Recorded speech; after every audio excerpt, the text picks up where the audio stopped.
Selamat pagi, salam sejahtera untuk kita semua. Saya mewakili teman-teman saya dari kelompok 1, kelas C, semester 3, program studi pendidikan sosiologi, Universitas Muhammadiyah Kupang, akan memaparkan materi tentang perkembangan teori sosiologi klasik dan modern. Bab 1, pendahuluan, latar belakang. Sosiologi merupakan sebuah disiplin ilmu sosial dan bukan merupakan ilmu pengetahuan alam ataupun ilmu pengetahuan kerohanian. Sosiologi juga bukan merupakan disiplin ilmu yang normatif, melainkan suatu disiplin ilmu yang kategoris. Artinya, sosiologi membatasi diri pada apa yang terjadi dewasa ini dan bukan mengenai apa yang terjadi atau seharusnya terjadi. Tidak hanya itu saja, sosiologi juga merupakan ilmu pengetahuan yang murni, pure science, dan bukan merupakan ilmu pengetahuan terapan atau terpakai, applied science.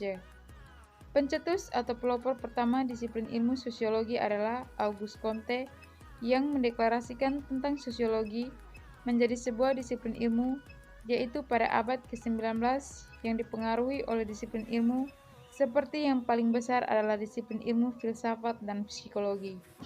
Sebagaimana yang kita ketahui, bahwa sosiologi dibagi menjadi beberapa fase. Yang pertama klasik, selanjutnya modern, dan terakhir postmodern.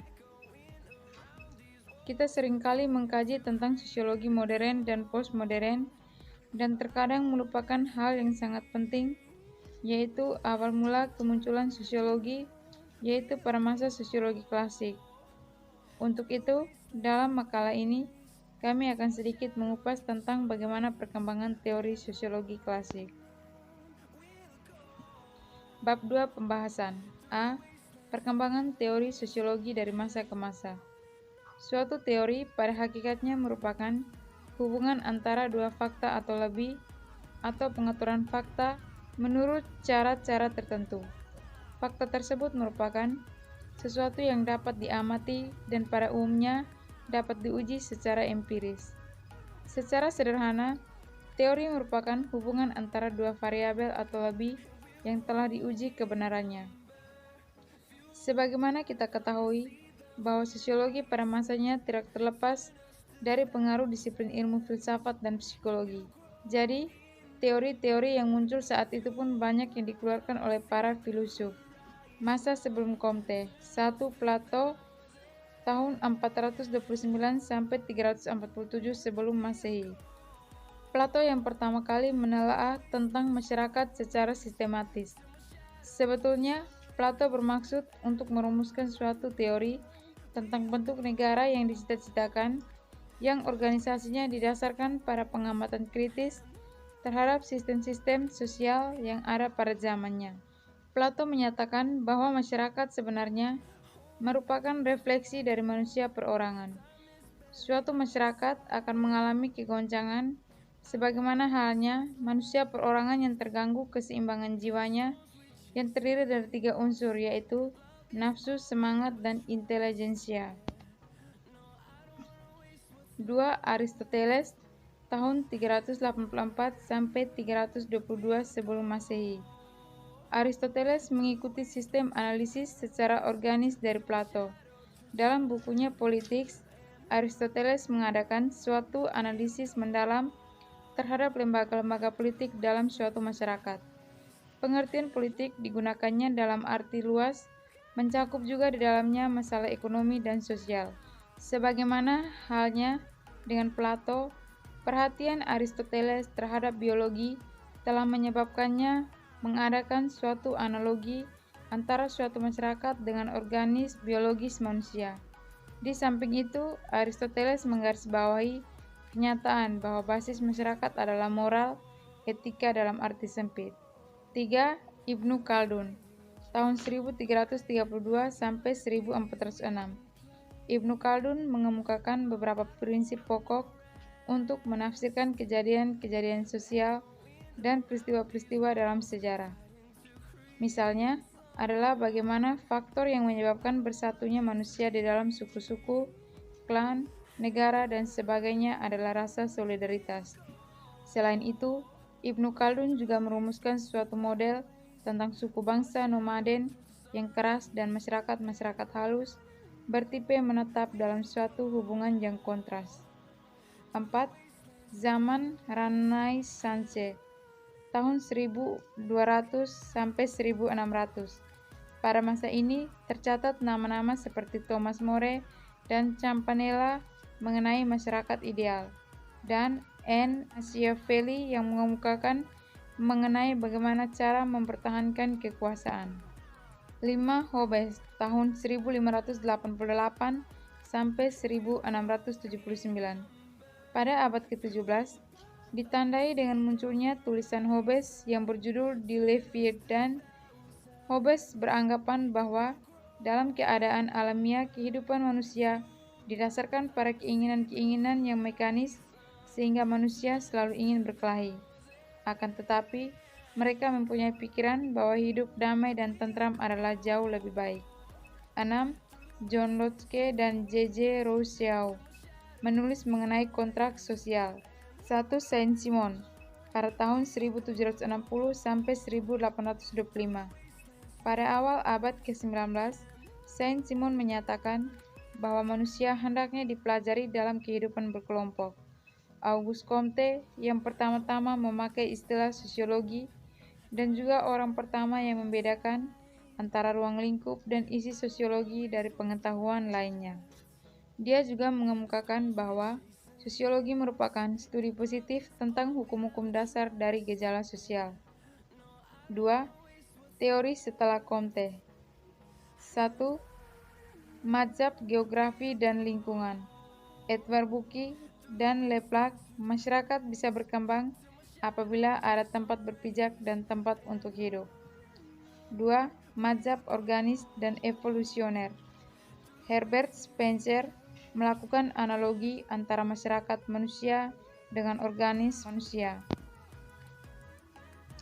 3. Mazhab formal. George Simmel, untuk menjadi warga masyarakat perlu melakukan proses individualisasi dan sosialisasi. 4. Mazhab psikologi. Gabriel Tarde menjelaskan gejala sosial dalam kerangka reaksi psikis seseorang. Richard H. Coley mengembangkan konsep primary group. L.T. Hofstadter memusatkan perhatian pada kondisi psikologis kehidupan sosial. 5. Mazhab ekonomi. Karl Marx membangun suatu teori perubahan. Weber mengungkapkan tentang 4 tipe ideal aksi sosial. 6. Mazhab hukum. Durkheim, hukum yang dihubungkan dengan jenis-jenis solidaritas dalam masyarakat. Weber, 4 tipe ideal hukum. L.M. Friedman dan Daniel S. Lev, sosiologi hukum. B. Perkembangan teori sosiologi klasik. Awal perkembangan teori sosiologi di Amerika. William Graham Sumner mengajar ilmu sosial di Universitas Yale pada tahun 1873. Pada tahun 1880-an, kuliah-kuliah yang berjudul sosiologi mulai muncul. Departemen sosiologi pertama didirikan di Universitas Kansas tahun 1889. Tahun 1892, Albion Small pindah ke Universitas Chicago dan mendirikan Departemen Sosiologi di universitas tersebut. Departemen Sosiologi dari Universitas Chicago berkembang menjadi satu aliran tersendiri yang dikenal dengan nama The Chicago School. Dari departemen ini, lahirnya Journal of Sociology yang masih bertahan hingga saat ini. Dari universitas ini pula, lahirlah American Sociological Society, yakni perkumpulan para ahli sosiologi se-Amerika yang tahun 1959 berubah nama American. Banyak faktor yang mempengaruhi perkembangan teori sosiologi. Salah satunya, dan yang paling berpengaruh adalah faktor kekuatan sosial yang melatar belakangi munculnya perkembangan teori sosiologi. Kekuatan sosial tersebut berawal dari revolusi politik, revolusi industri, kemunculan kapitalisme, sosialisme, feminisme, serta pengaruh sosial lainnya. Beberapa faktor yang melatar belakangi perkembangan teori sosiologi. 1. Revolusi politik. Rentetan revolusi politik yang dihantarkan oleh revolusi Prancis pada tahun 1798 serta revolusi yang berlangsung sepanjang abad ke-19 merupakan faktor yang paling besar peranannya dalam perkembangan teori sosiologi. Dampak revolusi politik terhadap masyarakat sangat dahsyat dan banyak perubahan positif yang telah dihasilkan. Tokoh yang muncul pada saat itu dan menjadi pemerhati langsung adalah Comte dan Durkheim.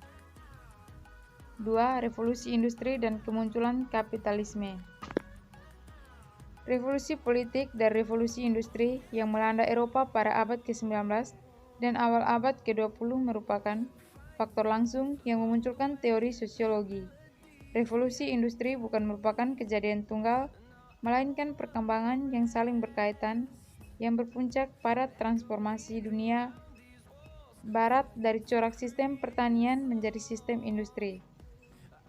Diakibatkan karena perpindahan sistem menjadi industri, banyak orang yang meninggalkan usaha pertanian lalu berpindah ke pekerjaan industri yang ditawarkan oleh pabrik-pabrik yang sedang berkembang pesat, sehingga muncullah birokrasi sistem ekonomi kapitalis.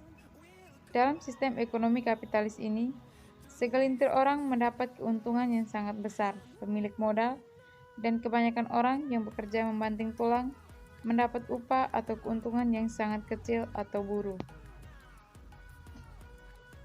3. Kemunculan sosialisme. Diakibatkan karena pergolakan yang terus-menerus menentang sistem industri dan kapitalisme, salah satu tokoh sosiolog yaitu Karl Marx yang mendukung penuh tentang penghancuran kaum kapitalisme dan hendak menggantikannya dengan sistem sosialisasi. Meskipun Karl Marx tidak mengembangkan teori sosialisme, namun dia sangat berperan aktif dalam mengkritik kaum kapitalisme dari berbagai aspek. Dia pun aktif dalam berbagai aktivitas politik yang diharapkannya mampu melahirkan masyarakat sosialis. Semua yang mapan, hubungan-hubungan yang kaku dan tetap, yang syarat dengan muatan pikiran dan prasangka yang begitu kuat, disapu bersih, semua diganti oleh pikiran-pikiran baru. Semua yang lama lenyap di bawah angin, semua yang suci menjadi tidak suci, dan akhirnya manusia berhadapan langsung dengan kondisi-kondisi nyata dalam kehidupan mereka sendiri dan hubungan-hubungan mereka satu sama lain. 4. Urbanisasi. Sebagai akibat revolusi industri, banyak orang di abad ke-19 dan 20 tercabut akarnya dari lingkungan pedesaan mereka dan pindah ke lingkungan urban. Migrasi besar-besaran ini sebagian besar disebabkan oleh lapangan kerja yang diciptakan sistem industri di kawasan urban.